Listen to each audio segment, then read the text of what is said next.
আসসালামু আলাইকুম ও রহমতুল্লাহ। শৈপুল কবিরাজ চ্যানেলের পক্ষ থেকে স্বাগতম। তান্ত্রিক মহাগুরু চ্যানেলের মধ্যে যারা আছেন অবশ্যই তাদেরকে আমার পক্ষ থেকে হাজার কোটি সালাম। আসসালামু আলাইকুম ও রহমতুল্লাহ। আজ আমি আপনাদের সামনে কিভাবে আপনি মহাব্বতের একটি তদবির প্রয়োগ করতে পারবেন। জঘন্য একটা মহাব্বতের তদবির, খুব পাওয়ারফুল। এটা দ্বারা আপনি যদি নিয়ম পার্থক্য, এটা দ্বারা অনেক কাজ করা যায় একটা নকশার মাধ্যমে। এটা একটা সিপলি নকশা, যে কোনো মেয়েরকে ডাইরেক্ট উত্তেজিত কইরা আপনার কাছে নিয়ে আসতে পারবেন, কিন্তু এগুলা ভালো জিনিস না।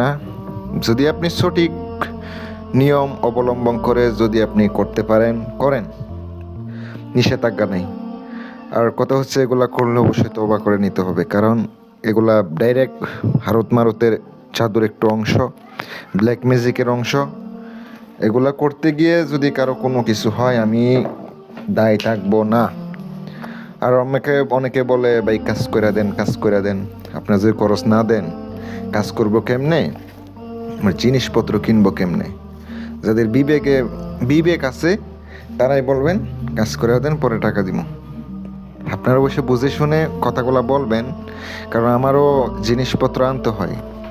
কাজগুলা করতে গেলে আমারও জিনিসপত্র আনতে হয়, কাজ করতে হয়, তাইলে কিন্তু আপনি ফলাফল পাইবেন। নকশাটি যেটা দেখতে পাচ্ছেন, এই নকশাটা 3টা আঁকাইতে হইব। কি দিয়ে? পেঁচা রক্ত দ্বারা। এবার বলবেন, আমি পামো কই? যেইভাবে পান না পান এটা আমার দেখার বিষয় না। পেঁচাটা দইরে আনবেন, আনার পর এটা জবাই করে রক্তটা আলাদা করে ওইটা দ্বারা আপনি কিছু জাফরান কালির সাথে মিক্স করে দিয়ে নকশাটা আঁকাইয়ে নেবেন কাপড়ের উপরে, সাদা কাপড়ের উপরে। অবশ্যই সাদা কাপড়ের উপরে আঁকাইবেন। মেয়ের নাম, এর মায়ের নাম, ছেলের নাম, ছেলের বাবার নাম লিখিত হবে। অবশ্যই নকশার নিচে কিন্তু নাম লিখিত হইব। নাম ছাড়া করবেন, কোনো কিছু হইব না, কোনো কিছু পাইবেনও না। মনে রাখবেন, মনে বিশ্বাস থাকলে সব কিছু হয়। বিশ্বাস, ভক্তি, ভালোবাসা থাকলে সবই হয়, সব কাজ করতে পারবেন। ওস্তাদের দোয়া লাগবো। যদি ওস্তাদের দোয়া থাকে, প্রত্যেকটা কাজে আপনি সফল হবেন ইনশাল্লাহ। আর প্রাণ প্রতিষ্ঠা করার মন্ত্র আমি এর আগের ভিডিও দিয়েছি, কারণ এটা সিপলি নকশা, প্রাণ প্রতিষ্ঠা করে নিতে হইব, না করলে কাজ করব না। সামনে 3টা রাইকা দিবেন, গোলমরিচ জ্বালাইবেন, লোবান জ্বালাইবেন, এর উপরে 15 মিনিট ধরে থাকবেন 3টা নকশা। আর প্রাণ প্রতিষ্ঠা করার মন্ত্র 7বার ফিরে 7টি ফু দিবেন। শেষে অবশ্যই নাম নিয়ে একটা নকশা আপনি সুন্দর কইরা রাত 12টার সময় শ্মশানে গিয়ে পুঁতে দিবেন। আর একটা হচ্ছে তাহা চলাচল পথে ফুতে দিবেন। কথা হচ্ছে, যদি আপনি পুঁততে পারেন তাইলে কাজ করব, হয়তো করব না।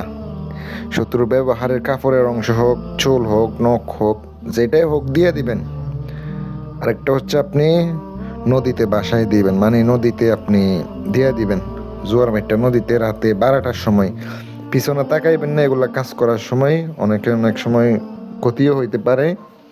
নিজের সেফটি নিয়ে কাজ করেন। ভালো লাগলে লাইক এবং কমেন্ট করে শেয়ার করে দিন। আর আমার মাধ্যমে কঠিন কাজ করাইতে পারেন, দেশ কিংবা দেশের বাহিরের থেকে, ইনশাল্লাহ যোগাযোগ করবেন। ভালো থাকবেন। আসসালামু আলাইকুম রহমতুল্লাহ।